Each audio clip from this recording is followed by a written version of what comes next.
몽골의 그 전쟁이 상당히 대단했죠. 그래서 몽골이 거의 세계를 제패했다라고 보시면 됩니다.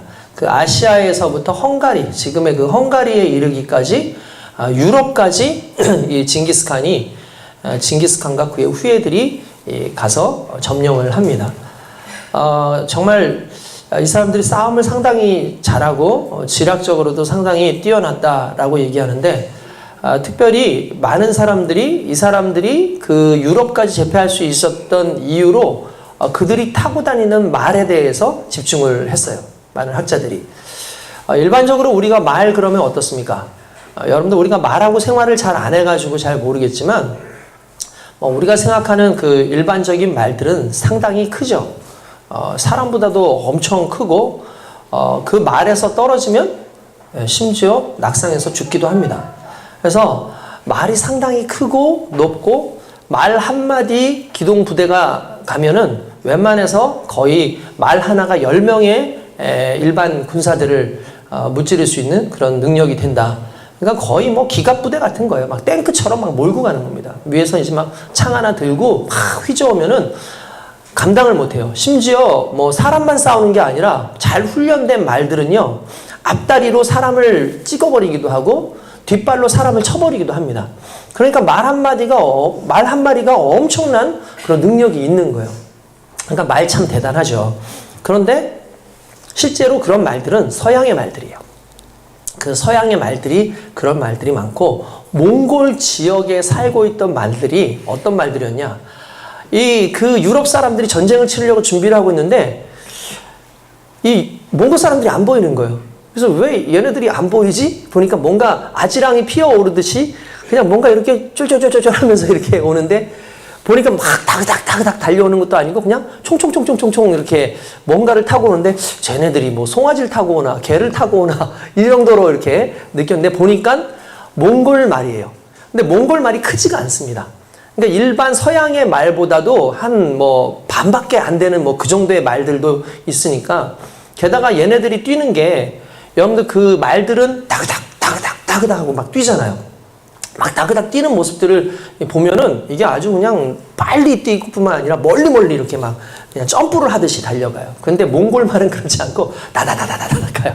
그러니까 이제 뭐 뛰는 것도 별로 그렇게 크게 대단해 보이지 않는데, 생과계로 이 몽골 말이 좋은 게 너무가 많은 거예요. 일단 얘네들이 낮으니까 떨어져도 사람들이 죽지 않아요. 부상이 별로 없는 거예요. 그리고 심지어는 전술 중에서 말을 타고 가다가 안장을 붙잡고 내려가지고, 그러니까 내리는 거예요. 내려가지고 그 바닥을 같이 걸어요. 막 뛰는 거예요. 막 뛰면서 옆에 있는 걸 막 찌르는 거죠. 그러다가 다시 후딱 올라타기도 하고, 심지어 활을 쏠 때에도 말이 작으니까 안정감이 있는 거예요. 그러니까 뒤로 돌려서 쏘기도 하고 막 그렇다는 거죠. 뿐만 아니라 가장 중요한 게 뭐냐면, 일반적으로 말들은요, 식성이 까다롭습니다. 그러니까 군용 말들이 식성이 까다로워요. 그래서 걔네들은 또 몸을 많이 키워야 되기 때문에 나름대로 좋은 것들 많이 먹이는데, 몽골 말은 그냥 잡초를 그냥 먹고 살아요. 그러니까 얘네들은 그냥 잡초 같은 거 먹고 살고 지구력도 좋고, 심지어 어떻게 하냐면 몽골 사람들은 전쟁을 치를 때에 말을 탈 때에 말 한 마리 타고 가지 않고 두세 마리를 같이 끌고 가요. 그러니까 두 마리 또는 이제 한 마리, 두 마리 정도를 이렇게 끌고 가는 거예요. 그러니까 묶어가지고 가면 얘네들이 그냥 쫓아와요. 말도 잘 들어요, 강아지처럼. 막 타고 가다가 얘가 지치면은 빨리 얘로 옮겨 타고. 근데 그 옮겨 타는 과정도 쉽게 갈 수 있는 거죠. 작으니까.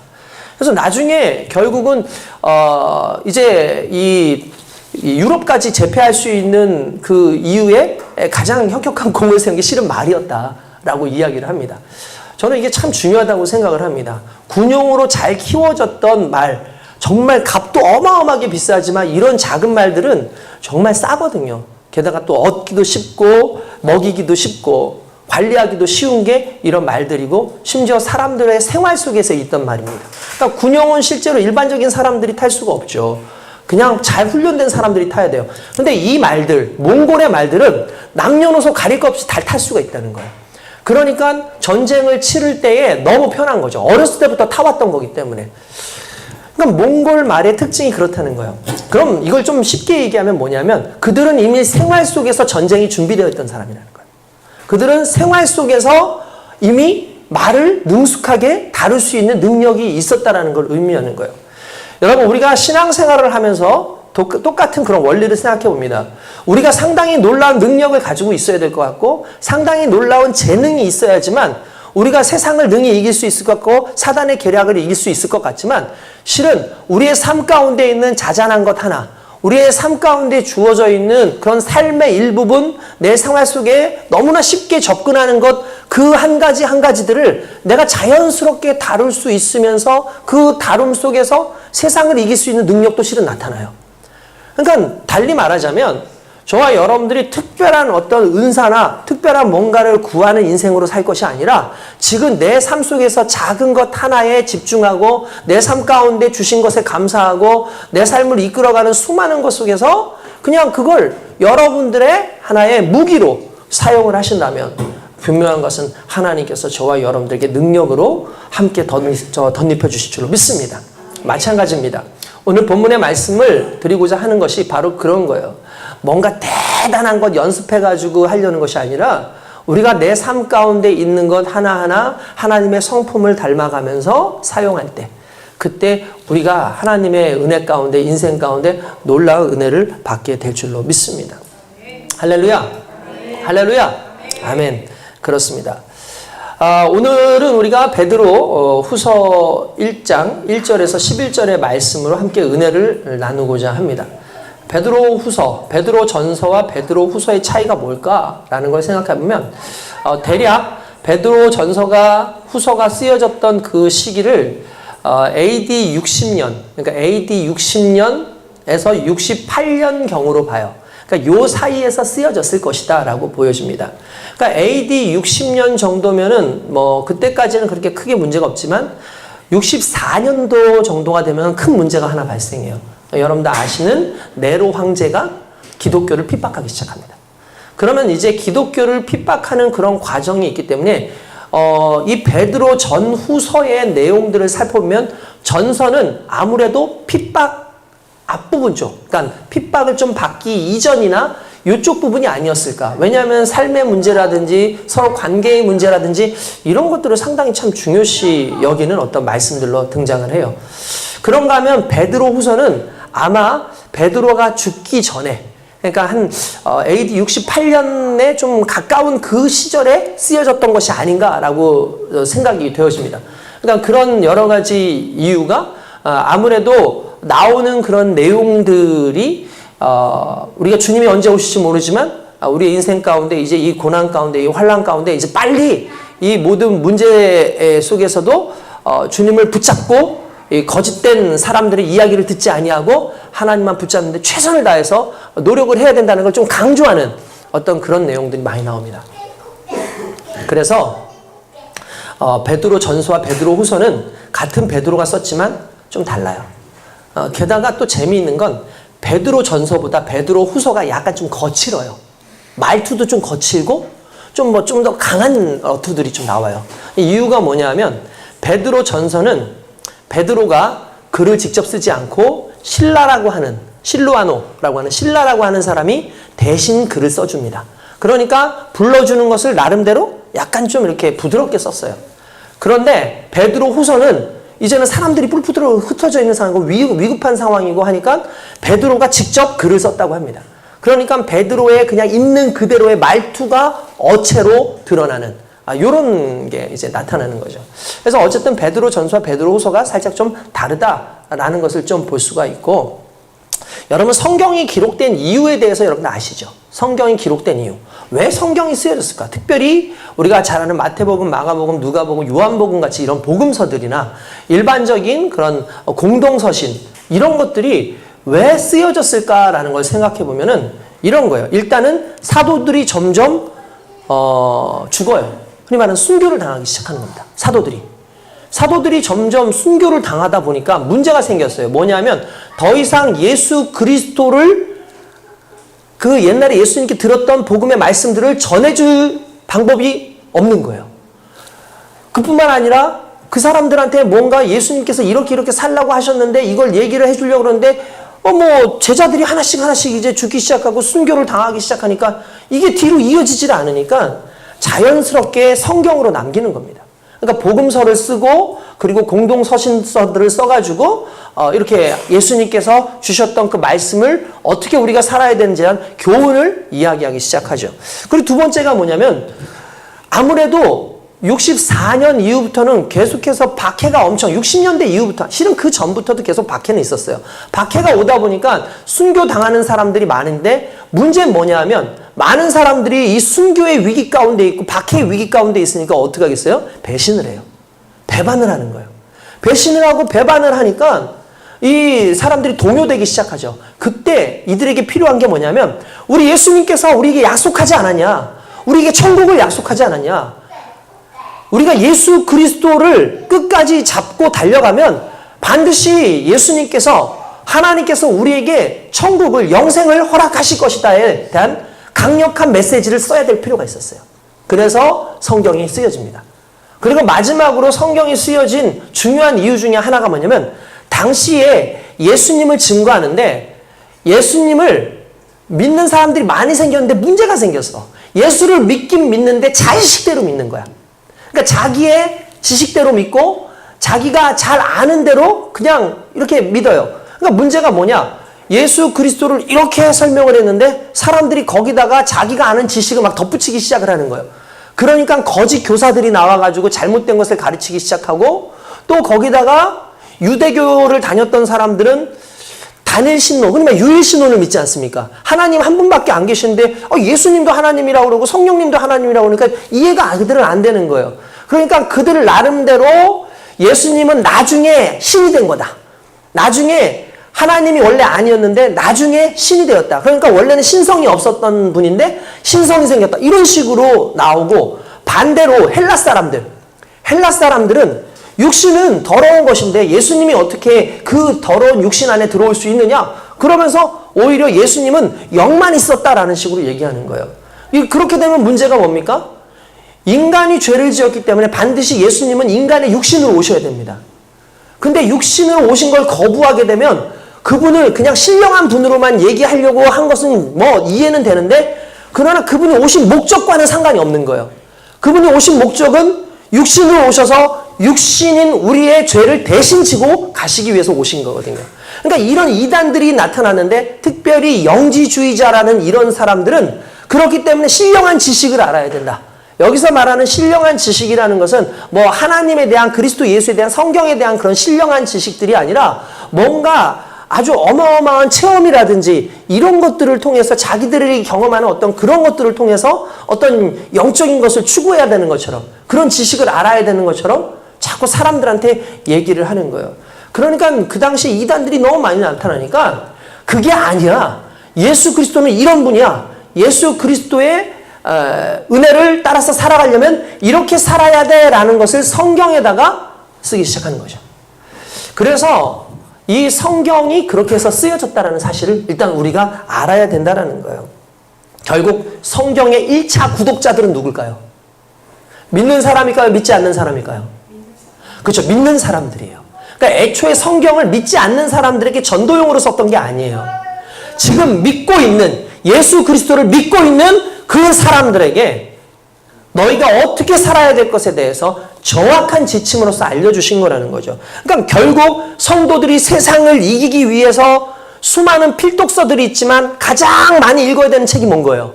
성경이에요. 그러니까 여러분 성경을 많이 읽어야 돼요. 성경은 능히 세상을 이길 만한 지혜와 지식이 그 안에 풍성하게 들어있습니다. 그렇기 때문에 여러분들 끊임없이 자꾸 성경을 읽으시려고 해야 돼요.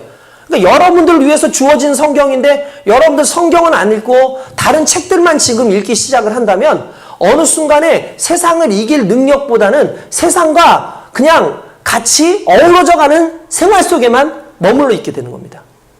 하나님께서는 우리가 세상과 타협해서 살아가는 걸 원하시는 것이 아니라 그 세상 속에서 하나님의 자녀로 꼿꼿이 세워져가는 그것을 우리에게 원하시는 줄 믿습니다. 그러므로 여러분 성경을 읽고 성경을 따르는 것이 그만큼 중요하다는 걸 잊지 마실 주님의 이름으로 축원드립니다. 그런 식으로 베드로도 이야기를 한 거예요. 그러니까 베드로서는 그런 의미에서 거짓된 주장을 하고 잘못된 지식을 가르치는 이들에 대한 경계를 끊임없이 말하고 있는 겁니다. 여러분, 지식은 중요합니다. 지식 너무나 중요하죠. 지식은 중요한데 무엇을 아는가가 결국 행동을 만들어내요. 우리가 아는 대로 행동하죠. 그렇지 않습니까? 우리는 아는 대로 행동합니다. 그리고 아는 대로 말합니다. 대화를 해보면 그 사람의 수준을 알 수 있어요. 대화를 해보면 그 사람의 수준을 알 수 있고 그 사람의 행동을 보면 그 사람이 어떤 수준이고 무엇을 알고 있는지를 알 수 있습니다. 제대로 알지 못한 사람들은요, 항상 보면 엉뚱한 짓들을 하게 돼 있어요. 내 주변에서 엉뚱한 사람들이 많다.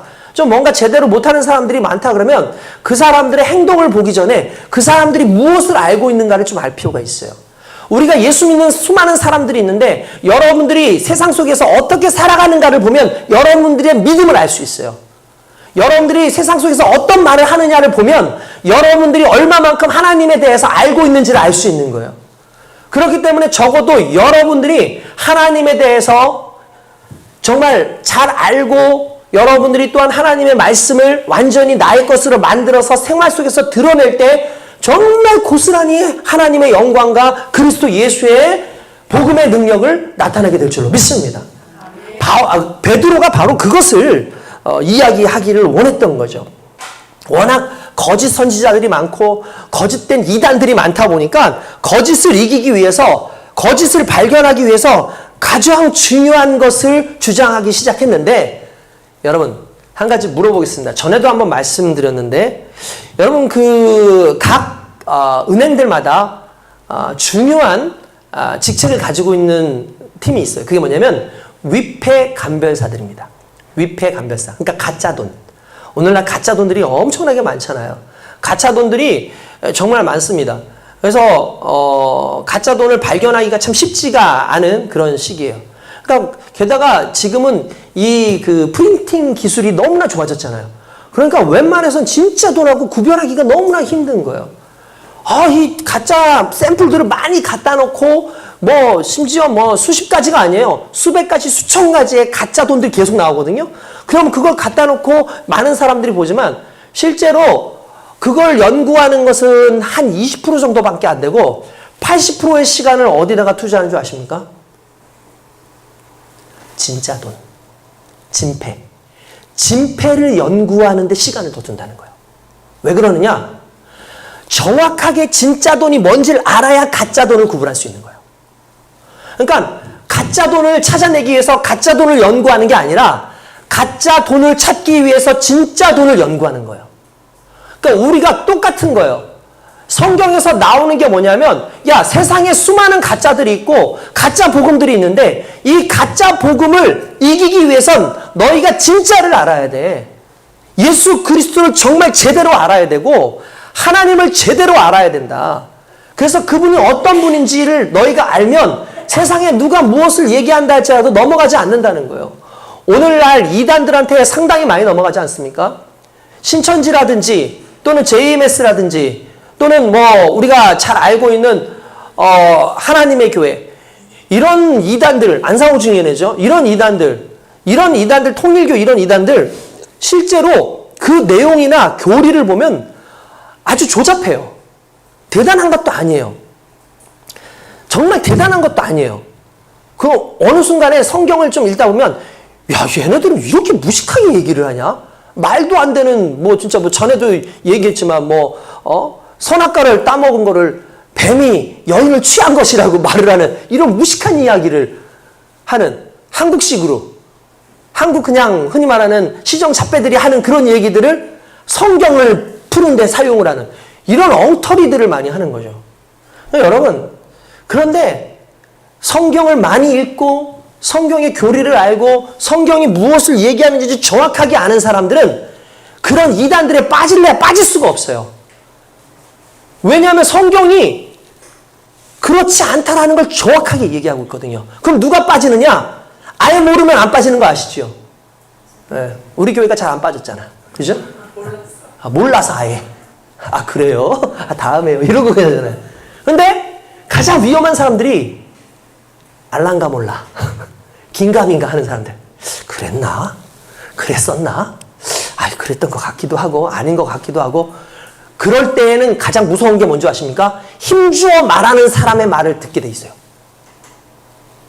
여러분들 그런 거 있죠? 그런 거 있잖아. 가끔씩 내가 분명히 제대로 얘기를 했는데 내가 알란가 몰라? 진짜 긴가민가 해?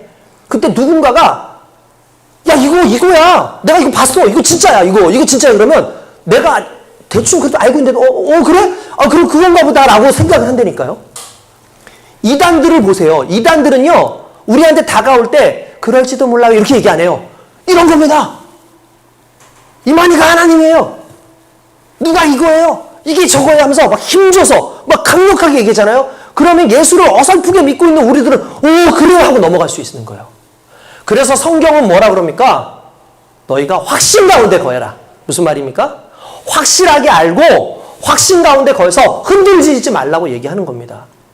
오늘 베드로가 이 내용을 쓴 이유가 그거예요. 너희가 제대로 알아야 돼. 제대로 알고 제대로 살아야 흔들리지 않게 돼 있어. 주님 오실 날이 멀지 않았고 우리가 주님께 갈 날이 멀지 않았는데 너희 언제까지 흔들리면서 살 거야 라는 걸 얘기하는 거죠.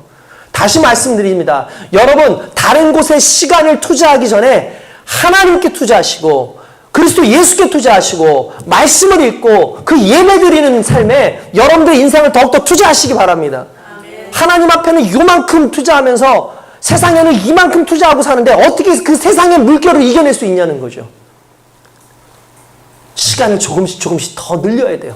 말씀 읽는 시간도 늘려야 되고 기도하는 시간도 늘려야 되고 예배하는 거 주일날 예배 드렸다면 어느 순간부터 이제 금요 예배도 좀 나오시기를 바라고 여러분들의 삶 가운데 좀 아침에 좀 규칙적인 어떤 예배의 시간들 이런 것들을 계속해서 늘려가야 여러분들이 세상에서 안전할 수 있는 거예요.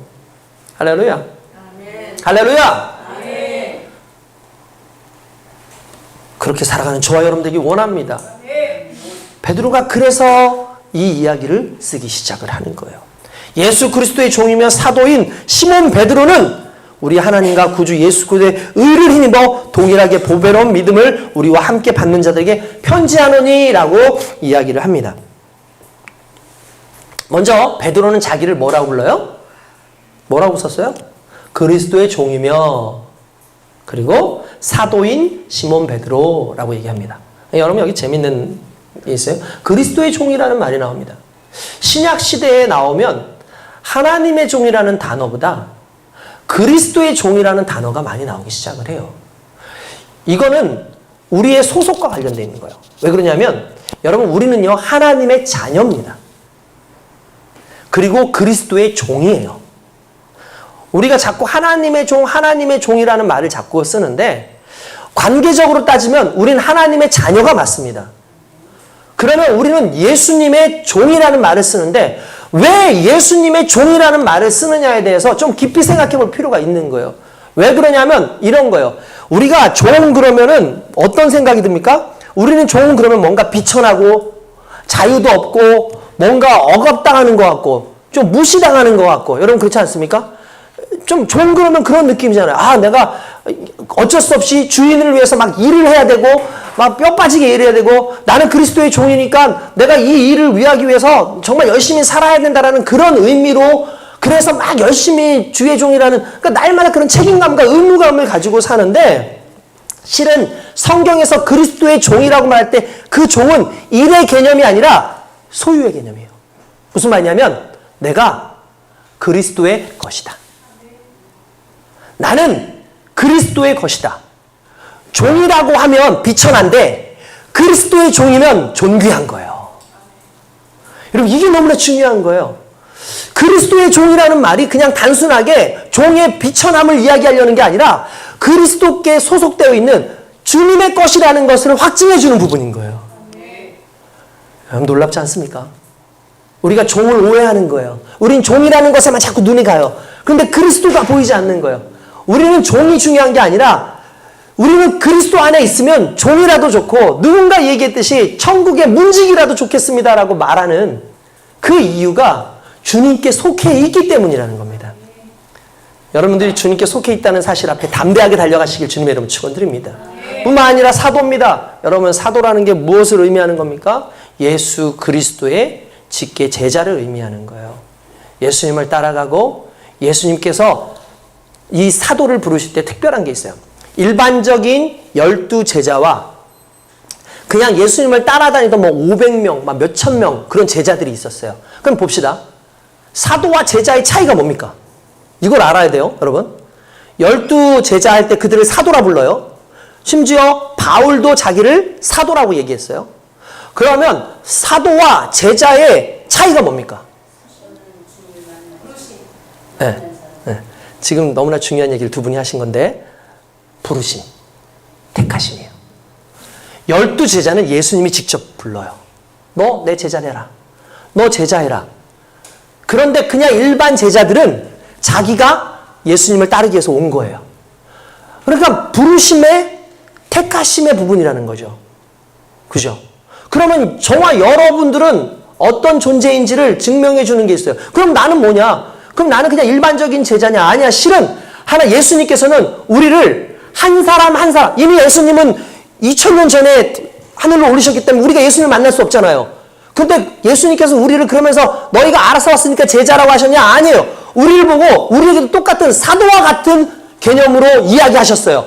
그 내용이 오늘 우리가 잘 아는 10절에 나와요. 한번 같이 읽어봅시다. 10절 말씀. 자, 10절 다 찾으셨죠? 시작. 그러므로 형제들아 더욱 힘써 너희 부르심과 택하심을 굳게 하라. 할렐루야. 우리를 어떻게 하셨다고요? 부르셨다고요. 어떻게 하셨다고요? 택하셨다고요. 우리를 부르시고 택하셨다라는 게 이게 사도의 기본적인 조건인데 예수님께서 과거에는 12제자를 부르셨지만 예수님께서 승천하신 이후에 성령으로 말미암아 오늘 여기에 있는 모든 한 사람 한 사람을 예수님의 제자로 부르셨다라는 사실이에요.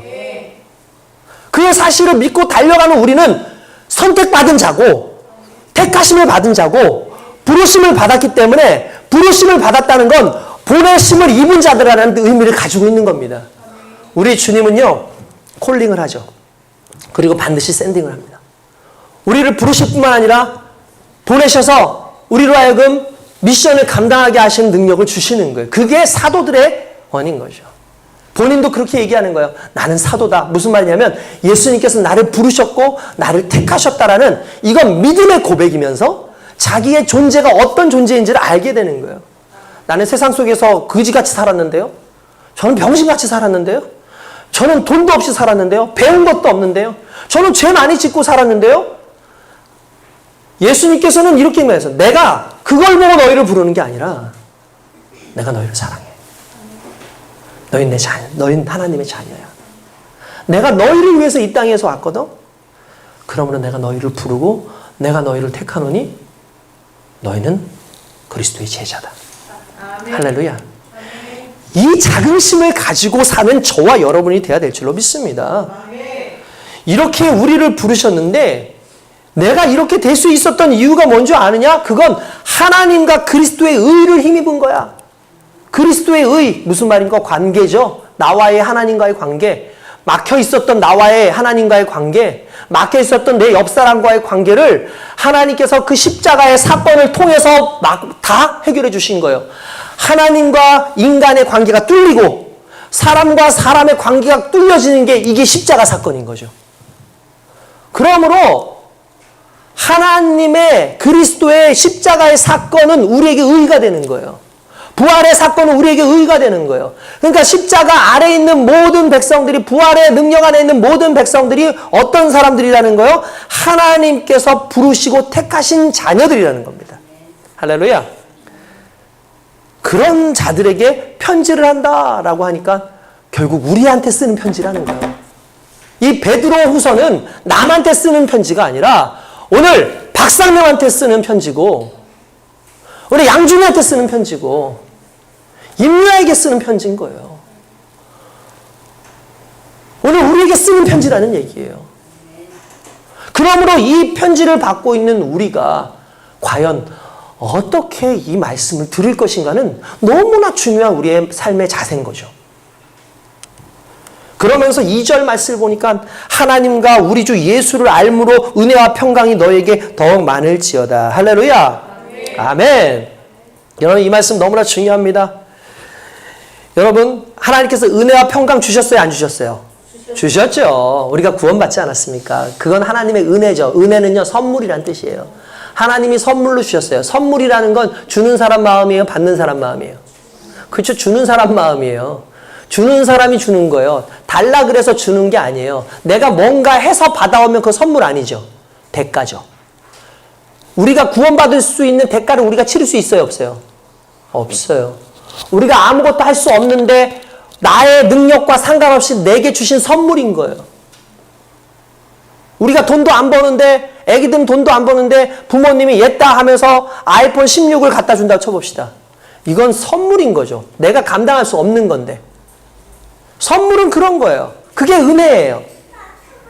그리고 하나님께서 우리에게 평강을 주셨어요. 평강이라는 게 뭡니까? 이전에는 우리가 그리스도와 대적했어요. 이전은 내가 하나님과 대적했어요. 왜냐하면 나는 죄인이고 하나님은 의로우시기 때문에 죄인은 항상 의를 대적할 수밖에 없는 거죠. 우리가 하나님과 그런 관계였다고요. 그래서 하나님을 보면 어떻게 됩니까? 죽습니다. 그건 하나님이 우리를 죽여서가 아니라 죄인인 우리가 하나님을 감당 못해서 죽는 거예요. 그런데 우리가 이 죄의 문제로부터 해결됨으로 말미암아 하나님과 우리가 어떻게 했어요? 평화를 이뤘어요. 그게 평강이에요. 그러니까 평강과 은혜는 누구 안에 있어요? 누구 안에 있어요? 누구에게 있었어요? 예수님과 하나님께 있었단 말이에요. 그런데 그 평강을 누리고 있고 우리가 은혜를 누리고 있어요. 그럼 여기서 여러분 잘 생각해야 돼요. 그러면 은혜를 누리고 평강을 누리는데 우리는 은혜 받았다. 우리는 평강을 누렸다가 중요한 게 아니라 이 은혜를 주셨던 하나님, 이 평강을 주신 하나님, 그리스도 예수를 알면 이 은혜가 풍성해져요. 전에도 말씀드렸지만 아버지가 아이한테 무언가 선물을 하나 줬다고 생각해 봅시다. 예쁜 이렇게 무슨 도자기 같은 거 하나를 줬다고 생각해 봅시다. 그냥 딱 보기에는 뭐예요? 도자기잖아요. 나 선물 하나 받았네. 아빠가 나하고 친해지고 싶어서 선물 줬구나 라고 했어요. 그런데 알고 봤더니 이 아버지가 이 도자기를 얻어오기 위해서 좋은 도공을 만나고 좋은 흙들을 모아가지고 진짜 한 몇 년을 걸쳐가지고 좋은 흙들을 만나가지고 주고 이 도공이 그 도자기를 가지고 도자기를 막 만들었는데 한 500개를 만드는데 다 부시고 이건 아니야 아니하고 이거 진짜다 해서 이거 하나를 가지고 왔답니다. 그 옆에서 풀무지를 이 아버지가 열심히 했다고 생각해 봅시다. 몇 년을 거쳐서. 그리고 나서 그 가치 있는 걸 우리 자녀에게 줬다고 생각해 봅시다. 그냥 받을 때에는 예쁜 도자기네지만 그 모든 스토리를 알게 되면 이건 예쁜 도자기에서 가치 있는 도자기로 바뀌는 거예요. 우리가 은혜 받았구나, 구원 받았다. 예수님 오셨대. 그분 믿으면 구원 받는데 와.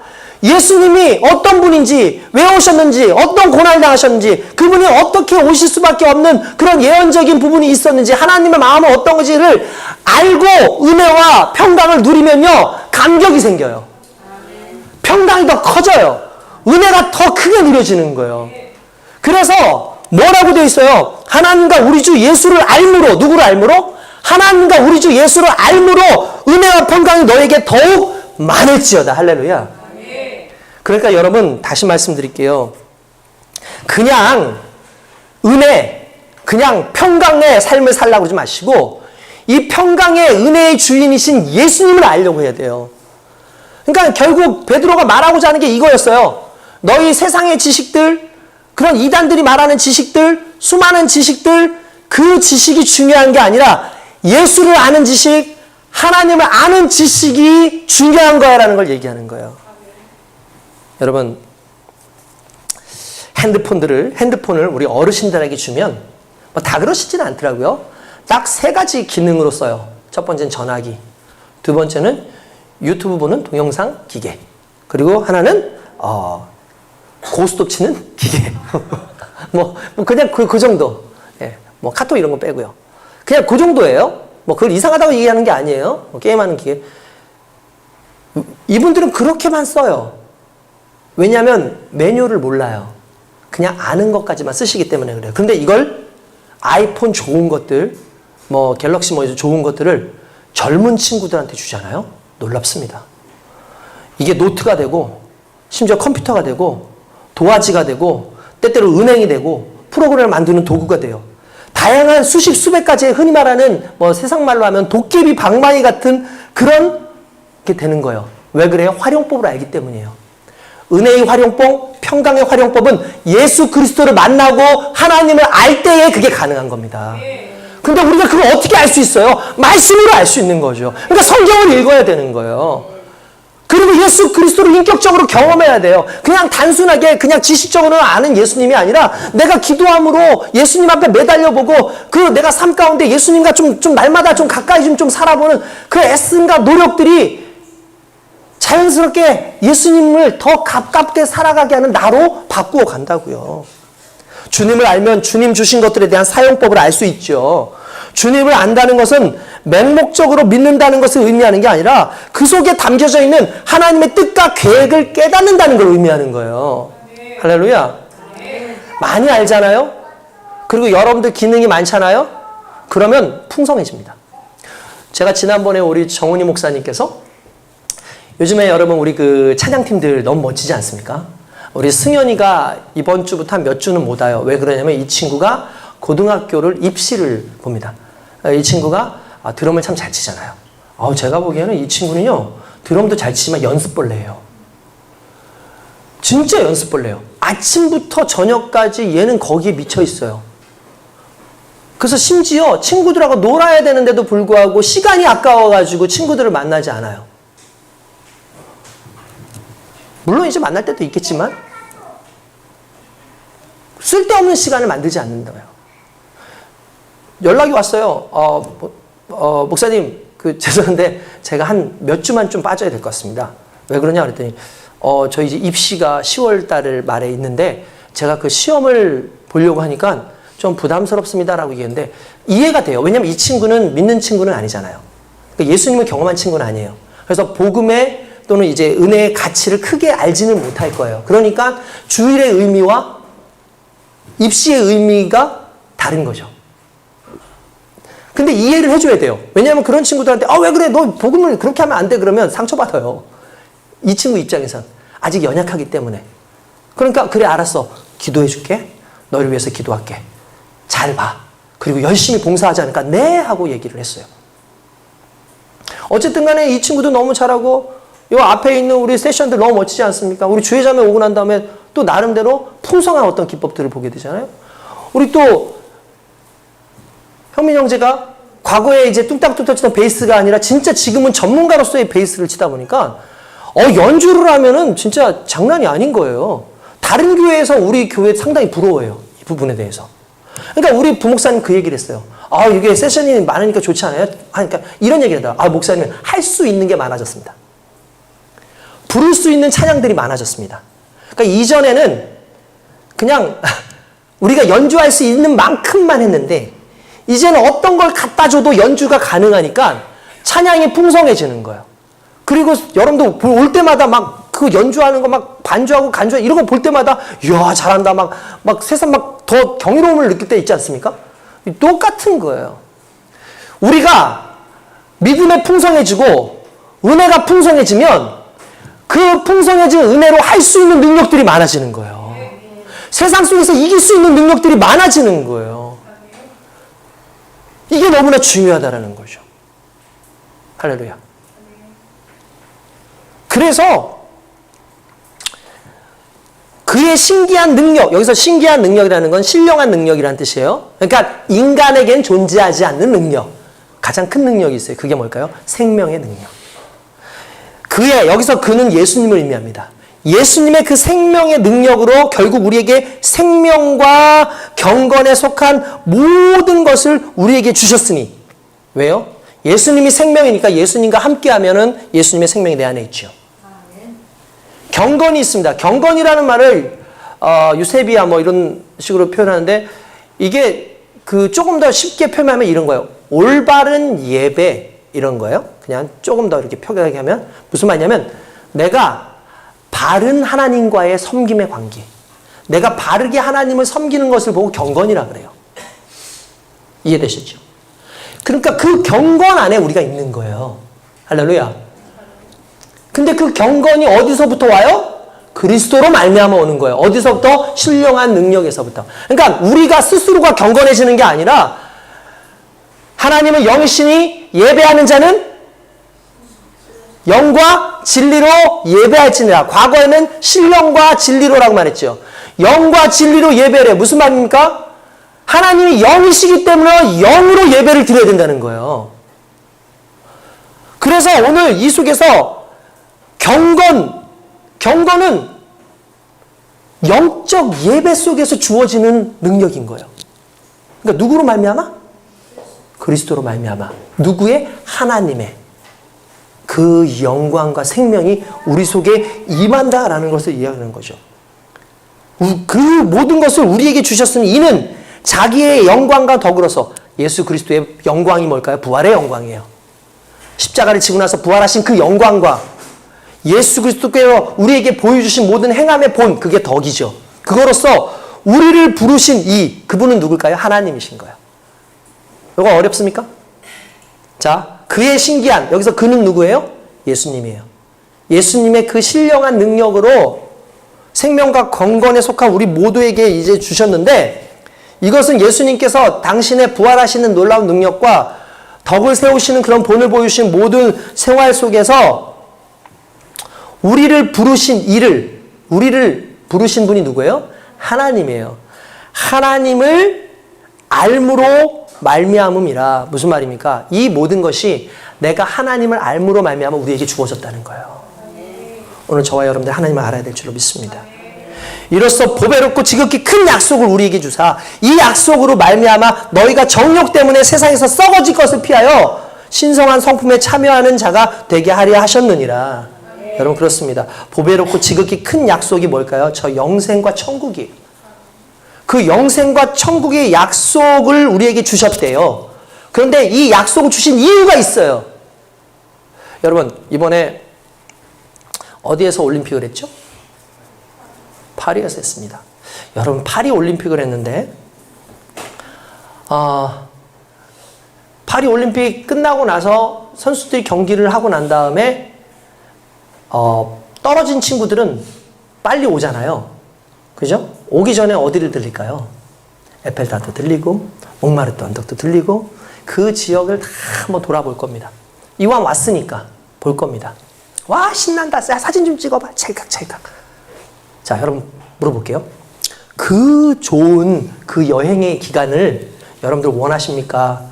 아니면 떨어지지 않고 계속 올라가면서 훈련을 좀 받더라도 좀 힘들더라도 금메달 따는 걸 원하십니까? 생각해 보세요. 다시 말씀드려요. 여러분 빨리 지고 여행하는 거를 원하시는 거예요. 그리고 뭐 값비싼 것도 사는 걸 원하시는 거예요. 아니면 내가 여행은 못하지만 그러나 내가 좀 힘들지만 다음 순간에 올라가기 때문에 훈련하고 다음 순간에 와서 훈련하고 좀 힘들지만 그래도 결국은 금메달을 따는 게 여러분들 목표입니까? 그걸 좋아하십니까? 적어도 선수라면 빨리 끝나고 여행하는 게 우리의 목적이 아니라 내가 이겼기 때문에 힘들고 또 훈련을 더 해야 될지는 모르지만 결국 금메달 따는 게 목적이잖아요. 마찬가지인 거예요. 우리가 이 땅을 살면서 이 땅 속에서 자꾸 사람들이 원하는 거, 세상 사람들이 요구하는 거에 내 하나님 거 내려놓고 그걸 자꾸 가져가는 인생이 중요한 게 아니라 하나님이 약속해 주신 금메달 같은 그 천국과 영생을 붙잡기 위해서 오늘 좀 힘들어도 내일 좀 힘들 수 있어도 내가 오늘 정말 모든 걸 좀 살짝 좀 내려놓을 수 있는 상황이 있다 할지라도 끝까지 주신 그 약속을 붙잡고 달려가는 게 오늘 저와 여러분들에게 영예 아닙니까? 그 삶을 살자는 거예요. 그리고 놀라운 건 그렇게 살 때에 그렇게 약속을 붙잡고 살아갈 때에 자연스럽게 피해지는 게 있는데 세상에 썩어질 우리의 정욕 때문에 세상에 썩어질 것을 피할 수 있대요. 그게 뭐예요? 약속이에요. 그 약속을 붙드는 삶. 그러니까 그런 거 있죠. 약속을 붙들었기 때문에 제가 최근에 그 인터뷰를 이렇게 방송국에서 인터뷰를 하면서 저하고 얘기를 했어요. 아이들이 이렇게 많이 청년들 때 축구를 많이 시키셨는데 걔네들의 삶이 많이 변했습니까? 그러더라고요. 그래서 제가 그랬죠. 어느 순간에 삶이 조금씩 변하는 건 제가 발견할 수는 있었습니다. 그때의 그 삶으로, 망가졌던 삶으로 어른까지 사는 애들이 많지 않잖아요. 그러면서 얘기를 했어요.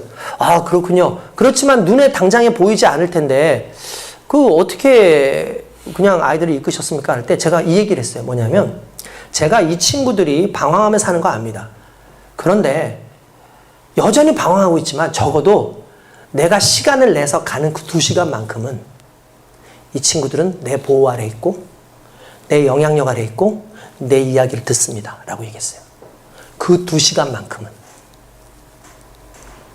왜요? 나와 함께 하기 때문에. 영광의 약속을 붙잡고 달려가기 위해서 애쓰는 그 동안에 자연스럽게 우리는 세상을 등지고 잡을 수밖에 없는 거예요. 썩어질 것을 놓고 그것을 잡는 거죠. 동시에 붙잡지는 않잖아요. 오늘 그 약속 가운데 살아가는 사람들, 신성한 성품에 참여하는 사람들, 그러려면 하나님을 알아야 되고 그 하나님이 그리스도 예수께서 우리에게 보여주셨던, 그러면 어떻게 알면 될까요? 이렇게 하면 됩니다. 따라합시다. 예수를 알려면 크게 얘기하세요. 예수를 알려면 예수로 살면 된다. 예수를 알려면 예수로 살면 돼요. 그 예수로 산다는 게 무엇인지 요 다음 것은 다음 주에 하나씩 차근차근 살펴보도록 하겠습니다. 하나님을 더 알아갑시다.